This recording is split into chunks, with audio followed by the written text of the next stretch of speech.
अलहम्दुलिल्लाह नहमदुहु व नस्तईनुहु व नस्तगफिरुह नुमिनु बिही व नतवक्कलु अलैहि व नऊज़ु बिल्लाहि मिन शुरूरि अनफुसिना व मिन सय्यिआति अअमालिना मन यहदिहिल्लाहु फला मुदिल्ल लहु व मन युद्लिल फला हादिय लहु व नशहदु अन ला इलाहा इल्लल्लाहु वहदहु ला शरीक ونشهد أن سيدنا ونبينا وشفيعنا وحبيبنا ومولانا محمدا عبده ورسوله صلى الله تعالى عليه وعلى آله وأصحابه وبارك وسلم أما بعد فأعوذ بالله من الشيطان الرجيم بسم الله الرحمن الرحيم وما من دابة في الأرض إلا على الله رزقها ويعلم مستقرها ومستودعها كل في كتاب مبين صدق الله العظيم اللهم صل وسلم وبارك على سيدنا ومولانا محمد وعلى آله وصحبه कमा तुहिब्बु व तर्दा अदद मा तुहिब्बु व तर्दा।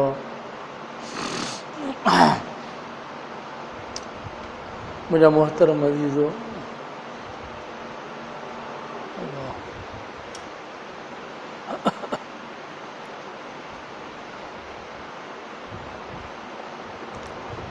आयत करीमा मां जाॾो तिलावत कई। हिन में अल्लाह जल्ल शान हो जे इल्म जो बयान है जो माक़बल के अंदर गुजरी वियो तो अल्लाह तबारक व तआला जी ज़ात उन जे लाइ सिफ़त इल्म के उन जी वुसअत के इन जे अंदर बयान फरमायो तो अल्लाह तबारक व तआला जी सिफ़त इल्म उन जे अंदर केतरी वुसअत है उन जो बयान है। कुरान मजीद जे पूरी दावा ही है तो अल्लाह तबारक व तआला जी ज़ात ऐं सिफ़ात जो बयान है। पूरे कुरान मजीद के अंदर इन दावा जो बयान है।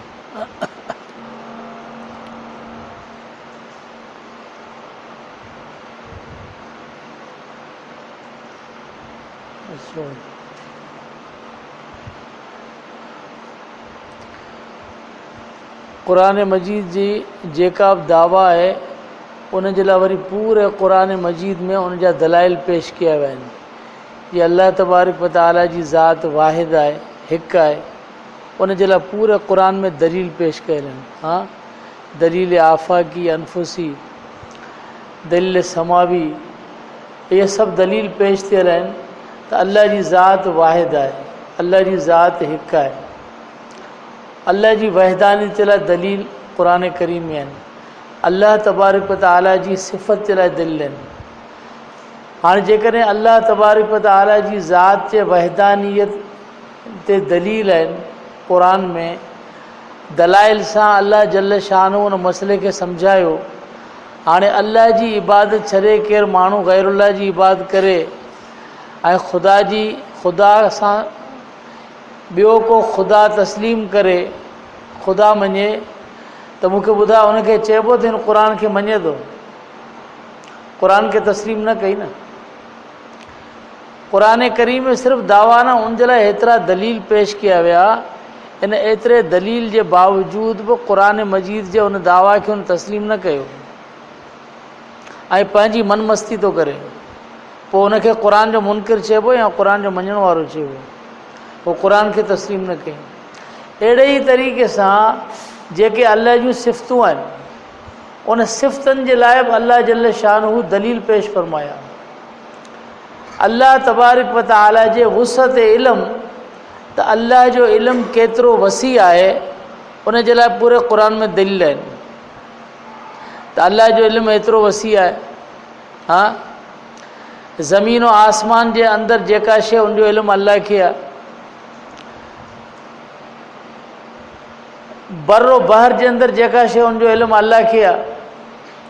वण मज़ा को पन किरे थो उन जो इल्म अल्लाह खे आहे। ऊंदाहियुनि जे अंदर जेकॾहिं को मखलूक का शइ आहे उन जो इल्म अल्लाह खे आहे। अल्लाह तबारक व तआला जे इल्म जा दलाइल पूरे क़ुरान मजीद में अल्लाह बयान फरमाया। ऐं अल्लाह जो इल्म एतिरो वसी आहे जो इंसान जो ॿुधणु, मख़लूक़ात जो ॾिसणु, ॿुधणु, उथणु वेहणु हर शइ महदूद आहे। अल्लाह जल शानहू जो इल्म गैर महदूद आहे। अल्लाह तबारक व तआला जो इल्म वसी आहे। जेको कुझु गुज़री चुको, जेको कुझु थींदो, जेको कुझु मौजूदु आहे, उन सभ जो इल्मु अल्लाह खे आहे। यालमु ख़ाइनतल आयुन वमा तुख़्फ़ी सुदूर, तव्हां जूं अखियूं जेके ख़ियानत कनि थियूं ऐं तव्हांजो दिलि जेका शइ लिकाए थो, उन सभिनी जो इल्मु अल्लाह खे आहे। अल्लाह तबारक व तआला पंहिंजे वुसअत इल्म खे बयानु फ़रमायो त मुंहिंजो इल्मु एतिरो वसी आहे। ऐं अल्लाह तबारक व तआला पंहिंजे वुसअत इल्म जे लाइ दलील पेश फ़रमाया।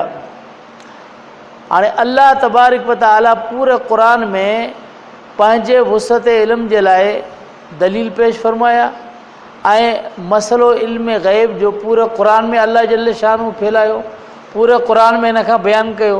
हा, पोइ बि जेकॾहिं को मुस्लमान न सम्झे, जेकॾहिं अल्लाह जी वहदानियत क़ुरान में दलीलनि त मञिबो त ख़ुदा हिकु आहे, जेकॾहिं अल्लाह जो इल्मु वसी उन जे लाइ क़ुरान में दलीलनि त मञिबो त सिर्फ़ु हिकिड़ो अल्लाह, उन जो इल्मु एतिरो वसी आहे। अल्लाह खां सवाइ कंहिं मख़लूक़ जो इल्मु एतिरो वसी न आहे। जेकॾहिं अल्लाह खां सवाइ ॿिए कंहिं मख़लूक़ जे इल्म में एतिरी वुसअत हुजे हा त उनखे अल्लाह क़ुरान में बयानु फ़रमाया।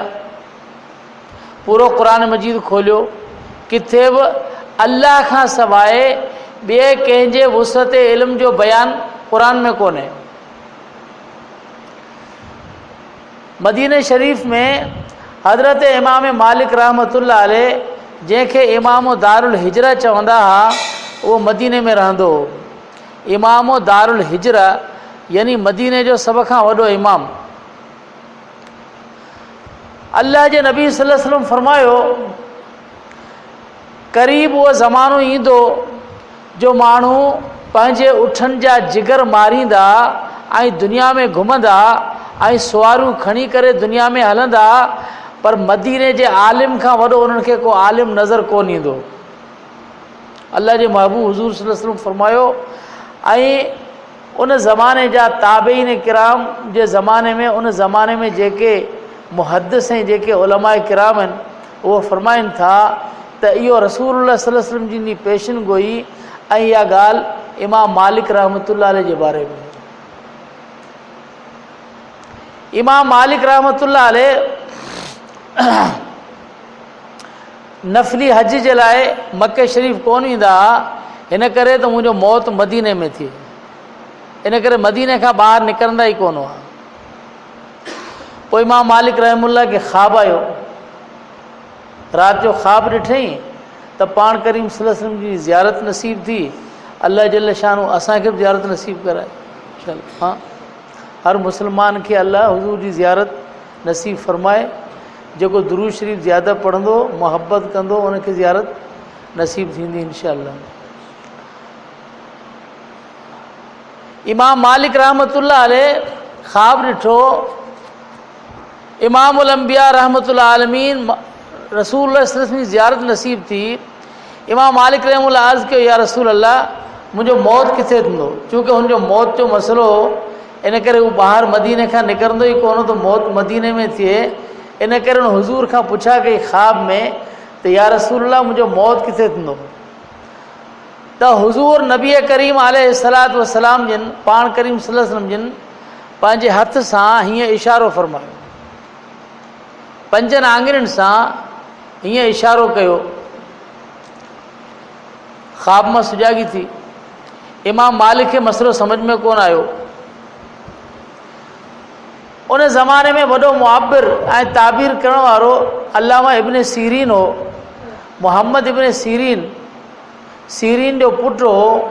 सीरीन हज़रत अनस रज़ी अल्लाह तआला अन्हु जो ग़ुलाम ऐं ख़ादिम हो। ऐं हज़रत अनस रज़ी अल्लाह तआला अन्हु पाण करीम सल्लल्लाहु अलैहि वसल्लम जी पुफी जो पुटु हो ऐं हुज़ूर सल्लल्लाहु अलैहि वसल्लम जो ख़ादिम हो।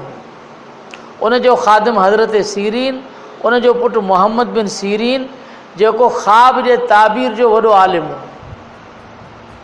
उन माण्हू मोकिलियईं, चे ही पुछा करे त ही ख़्वाब जेको इन जो ताबीर कहिड़ो आहे, पर उनखे ॿुधाइजे न त ही ख़्वाब कंहिं ॾिठो आहे, इहो न ॿुधाइजे, सिर्फ़ु पुछी अचे। हीअ आयो इब्न सीरीन वटि ख़्वाब बयानु कई, चई हिकिड़े माण्हू ख़्वाब ॾिठो आहे, उहो ही ख़्वाब आहे, उनजो ताबीर ॿुधा।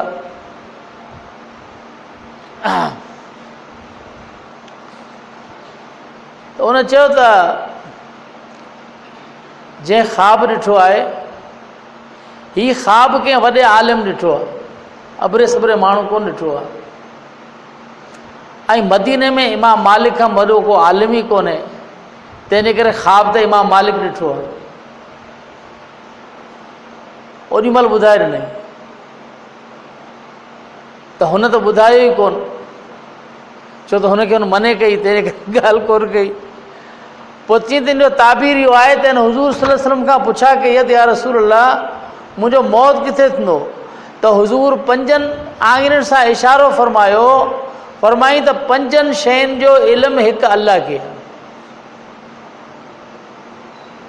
5 आङिरियुनि जो इशारो इहो आहे, फी ख़म्सिन ला यालमून इल्लल्लाह, 5 शयुनि जो इल्मु अल्लाह खे आहे। इन अल्लाह इंदहु इल्मु साअ, उहे 5 ई शयूं क़ुरान जे अंदरि बयानु थियल आहिनि। इन अल्लाह इंदहु इल्मु साअ, अल्लाह जल शानो फरमायो त क़यामत जो इल्मु मूंखे बि कंहिंखे कोन्हे। क़यामत कॾहिं वाक़ई थींदी, कंहिंखे इल्मु न आहे। जंहिं पैगंबर खां क़यामत जे बारे में पुछियो वियो त हर नबी ईअं चयो, इन साअत आतियतु ला रैब फीहा, क़यामत ईंदी उन में शक न आहे, ऐं क़यामत वेझी आहे, पर क़यामत जो ख़ासि टाइम कहिड़ो आहे उहो कंहिं नबी कोन ॿुधायो। हा, निशानियूं ॿुधायूं आहिनि त ही निशानियूं ज़ाहिर थींदियूं त पोइ क़यामत क़ाइमु थी वेंदी। बाक़ी इल्मु क़यामत जो त कहिड़े महल वाक़ई थींदो, कहिड़े साल में, जो माण्हू खे पक थी वञे, जे तोखे हींअर ख़बर आहे त आउं हींअर हितां घर वेंदुसि, सुभाणे मूंखे छा करिणो आहे, तो पंहिंजे ज़हन में ख़ाको सोचियो आहे, तीअं असांजे ज़हन में हिकिड़ो ख़ाको अची वञे त क़यामत कॾहिं वाक़ई थींदी, इहो इल्मु सिर्फ़ु अल्लाह खे आहे। वयो नज़िरुल गैस, बरसाति कॾहिं थींदी, इन जो इल्मु अल्लाह खे आहे। वयालमु माफ़िल अरहाम, माउ जे पेट में छा आहे, पुट या धीउ आहे, इन जो इल्मु अल्लाह खे आहे। वमा तदरी नफ़्स मादा तक्सिबु गदा, सुभाणे इंसान छा कंदो, उनजो इल्मु अल्लाह खे आहे। वमा तदरी नफ़्स बि अई अर्ज़िन तमूद, इंसान जो मौत किथे वाक़ई थींदो, उनजो इल्मु अल्लाह खे आहे। इन्हनि 5 शयुनि जो इल्मु अल्लाह खे आहे। हिन में, हिन ज़माने में तव्हांखे शुबो पैदा थींदो त भाई एक्सरे जी मशीन सां ॿुधाइनि था त पेट में छा आहे, पुट या धीउ आहे, छोकिरो छोकिरी ॿुधाइनि था एक्सरे जी मशीन सां। महकमे मौसमियात वारा अॻु में ॿुधाइनि था त बरसाति 12 तारीख़ खां वठी जेको हफ़्तो बरसातिनि जो आहे, इहो ॿुधाइनि था, उन्हनि खे ख़बर पए थी। हा, पोइ या त ख़बर उन्हनि खे पए थी। अहिड़े तरीक़े सां कुझु शयूं अहिड़ियूं आहिनि जेके इंसान खे पेशगी ख़बर पवनि थियूं। पोइ अल्लाह चए थो इन 5 शयुनि जो इल्मु मूंखे आहे, ॿिए खे कोन्हे।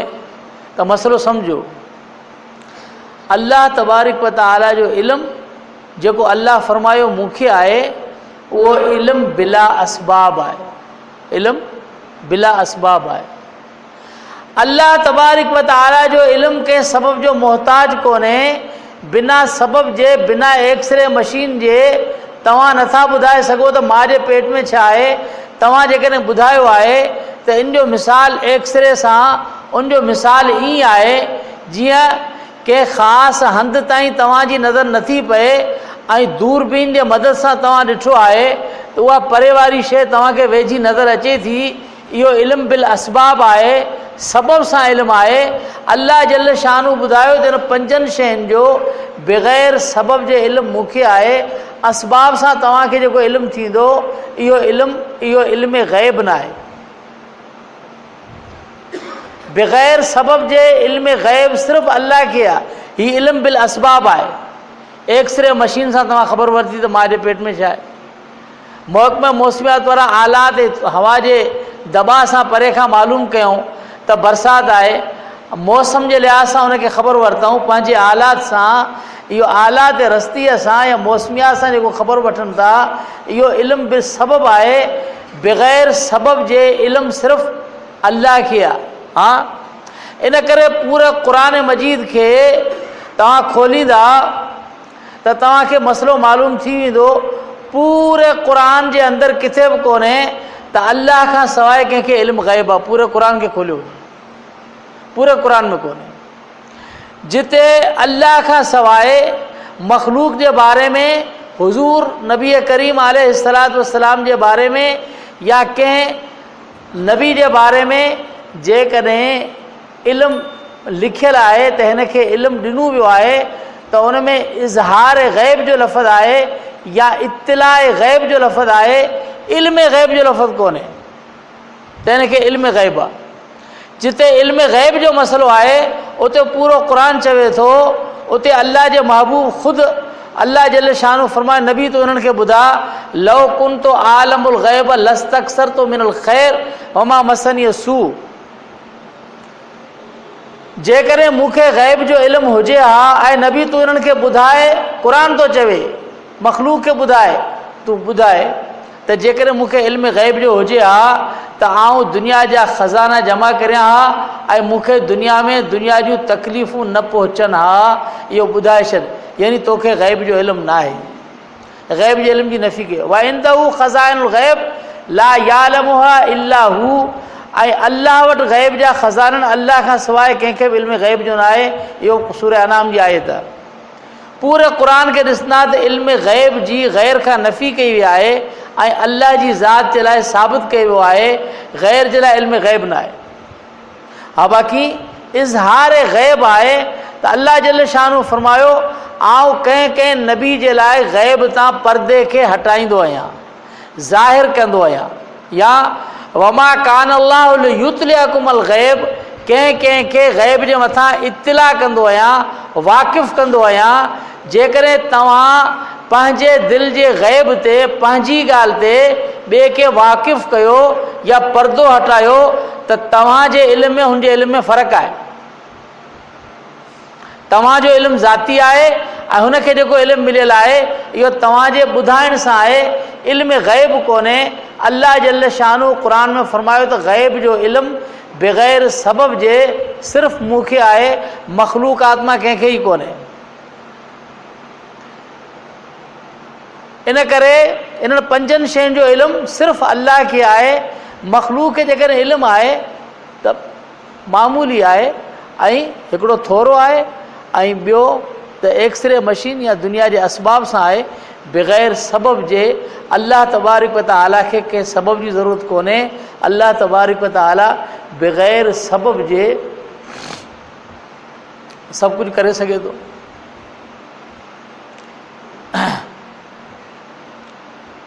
असां पाणी पीऊं था त उञ ख़तमु थिए थी, पर अल्लाह खे ताक़त आहे बग़ैर पाणी जो उञ ख़तमु करे छॾे। असां मानी खाऊं था, बुख थी ख़तमु थिए, अल्लाह खे ताक़त आहे बग़ैर खाराइण जे बुख ख़तमु करे छॾे। अल्लाह सबब जो मोहताज कोन्हे। असां बाहि जा मोहताज आहियूं, हवा जा मोहताज आहियूं, पाणी जा मोहताज आहियूं, हर शइ जा मोहताज आहियूं। अल्लाह तबारक व तआला सबबु पैदा करण जे लाइ कंहिं शइ जो मोहताज कोन्हे। असबाब अल्लाह ठाहिया आहिनि, असांजे लाइ ठाहिया आहिनि। अल्लाह जी ज़ात सबबनि जी मोहताज कोन्हे। अल्लाह जी असबाब असांजे लाइ ठाहिया आहिनि, असांजे नफ़े जे लाइ ठाहिया आहिनि। त पोइ क़ुर मजीद में जेकॾहिं हिकिड़ी दावा बयानु कई हुई त इल्मु अल्लाह जो वसी आहे ऐं ग़ैब जो इल्मु सिर्फ़ु अल्लाह खे आहे, ऐं उन दावा जे लाइ अल्लाह जल शानू दलील पेश कया ऐं पंहिंजे ई इल्म खे बयानु कयो, त पोइ ख़ुदा खां सवाइ कंहिं मखलूक ते इल्म ग़ैब जे मथां एतिरे ज़ोर ॾियण जी आख़िर ज़रूरत कहिड़ी आहे, जेका क़ुर में कोन्हे, हदीस में कोन्हे। अल्लाह सी पंहिंजे महबूब खे फरमायो तूं इनकार कर त मूंखे ग़ैब जो इल्मु कोन्हे। हदीस में उनजो इनकार आहे। ख़ुदा जे अल्लाह जे पैगम्बर अल्लाह जे इल्म खे बयानु कयो, पंहिंजे इल्म खे बयानु कोन कयो, पोइ एतिरे ज़ोर ॾियण जी ज़रूरत कहिड़ी आहे इन मसइले जे मथां। अल्लाह सी पंहिंजी सिफ़तनि जे लाइ क़ुर में दलील पेश कया। पोइ उहे सिफ़तूं ख़ुदा जूं ग़ैर में साबित करणु, पोइ शिरक खे सिंगत न आहिनि। शिरक सिंगत न आहिनि। हा, शिरक छा खे चइबो आहे? ऐं युस्बित लिग़ैर अल्लाह, हा, शैअम मिन सिफ़ातिही, अल्लाह तबारक व तआला जे ग़ैर जे लाइ, अल्लाह खे छॾे अल्लाह जे ग़ैर जे लाइ मख़लूक़ात मां कंहिंजे लाइ अल्लाह जी सिफ़त ज़ाती खे साबित करणु, इन जो नालो शिरक आहे इहो। ऐं पोइ अल्लाह तबारक व तआला जे इबादत में जेके शयूं अचनि थियूं उहा ग़ैर जे लाइ जाइज़ करणु, इन जो नालो शिरक आहे। अल्लाह जी इबादत में सजदो आहे, अल्लाह जी इबादत में क़ाइदो आहे, अल्लाह जी इबादत में रुकू आहे, अल्लाह जी इबादत में क़ियाम आहे। इबादत जी नियत सां क़ियाम, क़ुऊद, रुकू, सजदो ऐं को बि अहिड़ी ताज़ीम जेका इबादत जी नियत सां अल्लाह खां सवाइ ॿिए जे ग़ैर जे लाइ करे थो, जेका ख़ुदा जे लाइ आहे, इन जो नालो शिरक आहे। शिरक खे सिंग कोन थींदा आहिनि। शिरक इहा ई शइ आहे, अल्लाह जे इल्म में ॿिए खे शरीक बनाइणु, कुदरत में, तसरुफ़ में, इबादत में, इहे सभु शिरक आहिनि। तंहिंजे करे अल्लाह जल शानू क़ुरान जी आयत जेका पढ़ में अल्लाह जल शानू पंहिंजे वुसअत इल्म खे बयानु फरमायो। अल्लाह फरमायो यालमु मा युसिरून व मा युलिनून इन्नहु अलीमुम बिज़ाति सुदूर, जेको दिलि में लिकाइनि था ऐं ज़ाहिर कनि था उन सभिनी जो इल्मु अल्लाह खे आहे ऐं सीने जे राज़नि जो इल्मु अल्लाह खे आहे। वमा मिन दाब्बतिन फिल अर्दि इल्ला अलल्लाहि रिज़्क़ुहा व यालमु मुस्तक़र्रहा व मुस्तौदाहा कुल्लुन फी किताबिम मुबीन। कंहिंखे रिज़्क़ पहुचाइण, हा,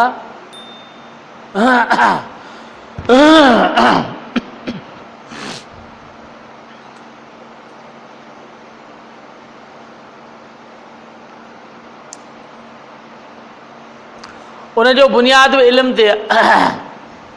असीं घर में मानी खाऊं पिया, असांखे ख़बर पवंदी त पाड़े में को मिसकीन आहे, पोइ हुनखे मानी लोलो पहुचाईंदासीं। पर जे असांखे ख़बर कोन्हे, पोइ भले बुखनि वेठो, असांखे कहिड़ी ख़बर त हू। पर ख़ुदा जो इल्मु उहो ग़ैर महदूद आहे। अल्लाह खे इल्मु आहे त कंहिंखे मानी जी ज़रूरत आहे, कंहिंखे पाणी जी ज़रूरत आहे, कंहिंखे कपिड़े जी ज़रूरत आहे, कंहिंखे कहिड़ी शइ जी ज़रूरत आहे। अल्लाह जो इल्मु ग़ैर महदूद आहे। अल्लाह जल शान जी वुसअत इल्म सां जंहिंखे जंहिं शइ जी ज़रूरत आहे उहा शइ अल्लाह तबारक व तआला उनखे अता फ़रमाई। इहो सभु अल्लाह जो इल्मु आहे। हुज़ूर सल्लल्लाहु अलैहि वसल्लम जे ज़माने में, पाण करीम सल्लल्लाहु अलैहि वसल्लम जे ज़माने में हिकिड़े क़बीले वारा आया, उहे अची ॿाहिरि वेठा ऐं उन्हनि वटि खाइण पीअण जे लाइ को सामान कोन हो, त उन मां हिकिड़े खे मोकिलियो, अशरी क़बीले जा हुआ, यमन जा। हिकिड़े खे मोकिलियो हुज़ूर सल्लल्लाहु अलैहि वसल्लम जी ख़िदमत में त अल्लाह जे महबूब जी ख़िदमत में वञो, जेकॾहिं का शइ हुजे त वठी अचो त पाण खाऊं। त हिकिड़ो उन मञा वियो। जॾहिं हुज़ूर रहमतुल्लाह आलमीन सल्लल्लाहु अलैहि वसल्लम जे दरवाज़े वटि पहुतो, घर जे दरवाज़े ते, त अंदरां पाण क़ुरान जी तिलावत फरमायूं पिए ऐं हिन आयत पढ़िया पिए, वमा मिन दाब्बतिन फिल अर्दि इल्ला अलल्लाहि रिज़्क़ुहा व यालमु मुस्तक़र्रहा व मुस्तौदाहा कुल्लुन फी किताब मुबीन। कंहिंखां वठणु आयो हुज़ूर खां त कुझु मिले, पाण करीम कुझु असांखे ॾियनि त पंहिंजे कबीले खे मानी खारायूं, उन जे लाइ कुझु वठण जे लाइ आयो, पंहिंजे काफ़िले जे लाइ। जॾहिं आया त हुज़ूर न आयत जी तिलावत कयूं पिए, वमा मिन दाब्बतिन फिल अर्दि इल्ला अलल्लाहि रिज़्क़ुहा, त ज़मीन में जेका चुरंदड़ मख़लूक़ आहे उनजो रिज़्क़ अल्लाह जे मथां आहे। व यालमु मुस्तक़र्रहा व मुस्तौदाहा, उनजो आरज़ी ठिकाणो, हमेशह ठिकाणो, उनजो इल्मु बि अल्लाह खे आहे। मुस्तक़िल ठिकाणो कहिड़ो आहे, आरज़ी कहिड़ो आहे, उनजो इल्मु बि अल्लाह खे आहे। जॾहिं आयत हुन ॿुधी त हू उतां वापसि थी वियो। उन चयो त हुज़ूर जी ज़बान मां ख़ुदि ॿुधूं पिया त रिज़्क़ जो ज़िम्मो कंहिं खयों आहे, अल्लाह खयों आहे, त पोइ हुज़ूर खे सुवाल करण जी ज़रूरत कहिड़ी आहे? जे मालिक असांखे पैदा कयो आहे उहो पाण मानी खाराईंदो। उहो आयो पंहिंजे कबीले वटि, उन्हनि पुछा कई त छा थियो? उन चयो इंतज़ाम करे आयो आहे ऐं इनशाला पंहिंजो इंतज़ाम थी वेंदो। त हुननि सम्झो त हुज़ूर सल्लल्लाहु अलैहि वसल्लम कुझु मोकिलींदा, हुननि ईअं सम्झो। तेसीं ॾिठूं त को शख़्स अचे पियो, उनजे मथे ते मानियूं, ताम, सभु शयूं आहिनि, उहो खणी अची अॻियां रखी जी खाओ। हुननि ईअं सम्झो त हीअ चई आयो आहे ऐं हुज़ूर जे तरफ़ां मिलियो आहे। हुननि कंहिंखे कोन्ह चयो, हुन पंहिंजे रब खे सुवालु कयो। हुननि खाधो पीतो सभु कुझु, वरी बची पियो त हुननि चयो बाक़ी जेको बची पियो आहे सो हुज़ूर जी ख़िदमत में पेश करियूं। उहो खणी विया हुज़ूर जी ख़िदमत में पेश करणु। चयो या रसूल अल्लाह, अव्हांजी महिरबानी, तव्हांखे चयोसूं असांजो काफ़िलो बुखायलो मानी जो ऐं तव्हां मानी मोकिली, असां खाधी ही बची वई। हुज़ूर सल्लल्लाहु अलैहि वसल्लम फरमायो मूं त कोन्ह चयो, मूंखे त ख़बर बि कान्हे। फरमाई त हुननि चयो त तव्हां वटि आयासीं, पोइ हिकिड़े चयो तव्हां आयोसि, पर हुज़ूर सल्लल्लाहु अलैहि वसल्लम जी आयत पढ़िया वियो मां मिन दाबतन फिल अर्ज़ि अल्लाह अल्लाह रिज़्क़ु आहे, तव्हां वापसि मोटियोसि। मूं चयो जेको हुज़ूर पढ़नि पिया त अल्लाह जी ज़ात ते रिज़्क़ जो ज़िम्मो आहे त पोइ असां रब खां घुरियो, अल्लाह जल शानू मोकिलियो। त हुज़ूर फरमायो त हिन आयत जे करे अल्लाह जल शानू तव्हां जेको यकीन कयो उन जे करे अल्लाह जल शानू फ़रिश्तनि जे ज़रिए सां तव्हांखे रिज़्क़ खारायो। इन करे नबी करीम अलैहिस्सलातु वस्सलाम जिन फरमायो लौ अन्नकुम ततवक्कलून अलल्लाहि रब्बिकुम हक़ तवक्कुलिही लताकुलन कमा याकुलु तैर तग़दू खिमासन व तरूह बिताना। जेकॾहिं तव्हां पंहिंजे रब ते अहिड़ो तवक्कुल करियो, हा तवक्कुल जो हक़ आहे जेतिरो, अहिड़ो तवक्कुल करियो त अल्लाह तव्हांखे ईअं रिज़्क़ खाराईंदो जीअं पखियुनि खे रिज़्क़ थो खाराए। सुबुह जो पंहिंजे आखेरे मां निकिरंदा आहिनि त बुखायल हूंदा आहिनि ऐं शाम जो ईंदा आहिनि त ढावल हूंदा आहिनि। अल्लाह सी अव्हांखे बि रिज़्क़ खाराईंदो जेकॾहिं अल्लाह जी ज़ात ते यकीन करियो। असल शइ यकीन पैदा करण जी आहे। ऐं अल्लाह जल शान फरमायो त रिज़्क़ जो ज़िम्मो त मूं ते आहे। हज़रत मूसा अलैहिस्सलातु वस्सलाम पंहिंजे ॿारनि खे छॾे ऐं बाहि वठण जे लाइ वियो, बाहि जे तलाश में निकितो। लाली आतीक मां बेक़बसन ऐं अॼु तो अलनारे हुदा। जॾहिं वेझो वियो त बाहि कोन हुई, जबल तूर जे मथां अल्लाह जे नूर जी तजल्ली हुई। इन्हीअ रब का फ़खला नाले इन कबिल वादिल मुक़द्दस तो आहे। अल्लाह जल शान फरमायो बाहि कोन्हे मूसा, मुंहिंजे नूर जी तजल्ली आहे। जुती लाहे अचु, मुक़द्दस वादी में बीठो आहियां।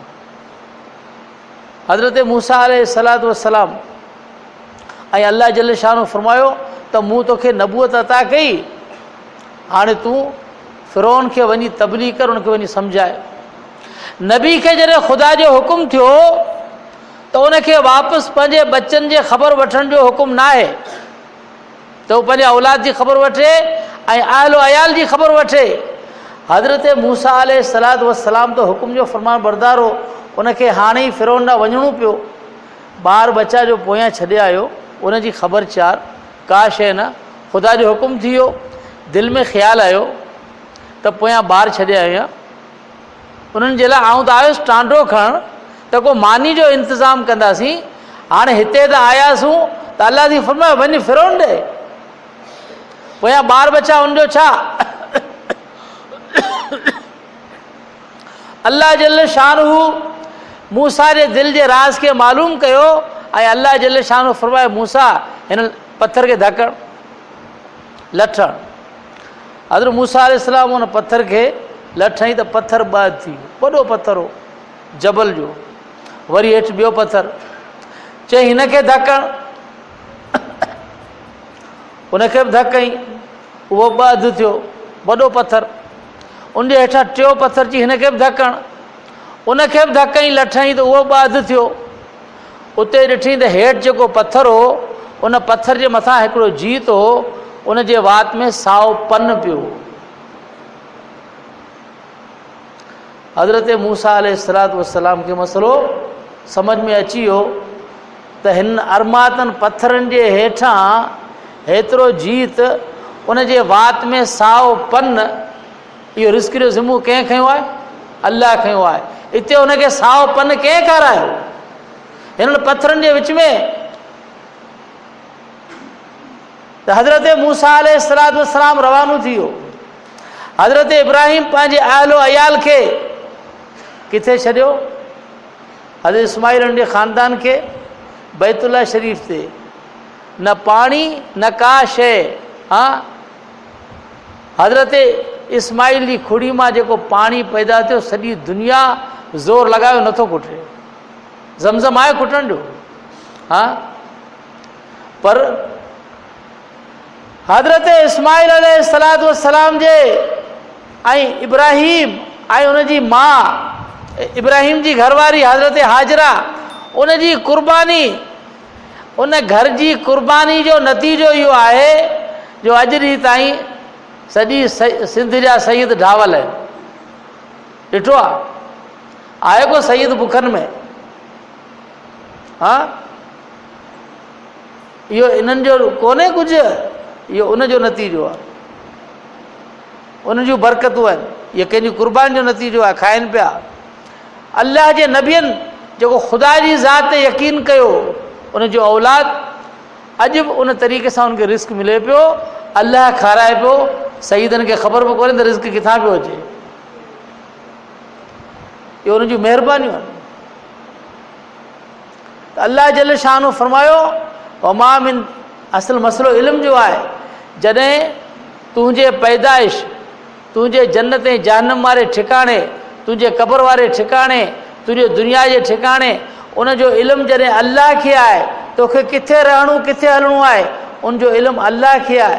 जॾहिं तुंहिंजी पूरी ज़िंदगी जे ज़रे ज़रे जो इल्मु अल्लाह खे आहे, पोइ तोखे रिस्क ॾियण जे मथां हू क़ादिर ज़ात आहे। अल्लाह जल शान तोखे रिस्क खाराए सघे थो। तुंहिंजे रिस्क पहुचाइण में अल्लाह तबारक व तआला जेको रिस्क तो ताईं पहुचाईंदो, दुनिया जी का ताक़त रस्ते में उनखां खसे न सघे। इहो अल्लाह जी ताक़त आहे। अल्लाह जो ख़ज़ानो जेको तो ताईं पहुचंदो, उहो तो ताईं पहुचंदो रहंदो, पहुचंदो रहंदो। केरु उनखे रस्ते में बंदि नथो करे सघे। इहो अल्लाह जी वुसअत इल्मु आहे। ऐं पोइ कुल्लुन फी किताब मुबीन, अल्लाह फरमायो इहो सभु जो सभु जेको कुझु आहे इंसान जी ज़िंदगी, उनजो रिस्क, उनजी पूरी ज़िंदगी, उनजो ठिकाणो, उनजो मौत, इहो सभु कुझु इहो लोह महफूज़ में लिखियलु आहे। लोह महफूज़ में लिखियलु आहे। सभु अल्लाह पंहिंजे इल्म में लिखी छॾियो आहे। अल्लाह जो इल्मु एॾो आहे जो अल्लाह जल शानहू लोह क़लम में सभु कुझु लिखी छॾियो आहे, सभु शइ।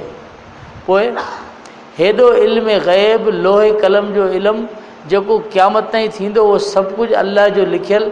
पोइ इल्म ग़ैब हिकिड़े ख़ुदा खे आहे। हाँ, पोइ ग़ैरुल्लाह जे इल्म ग़ैब जो साबित करणु कीअं आहे? अल्लाह तबारक व तआला असांखे सम्झण ऐं अमल जी तौफ़ीक़ अता फ़रमाए। आख़िर अल्लाहुम्मा सल्लि व सल्लिम बारिक अलैहि वसल्लम रब्बना इग़फिर लना ज़ुनूबना व इस्राफ़ना सब्बित अक़दामना व मुसल्लिम बिजाहिन नबिय्यिल करीम सल्लल्लाहु अलैहि वसल्लम आमीन बरहमतिक।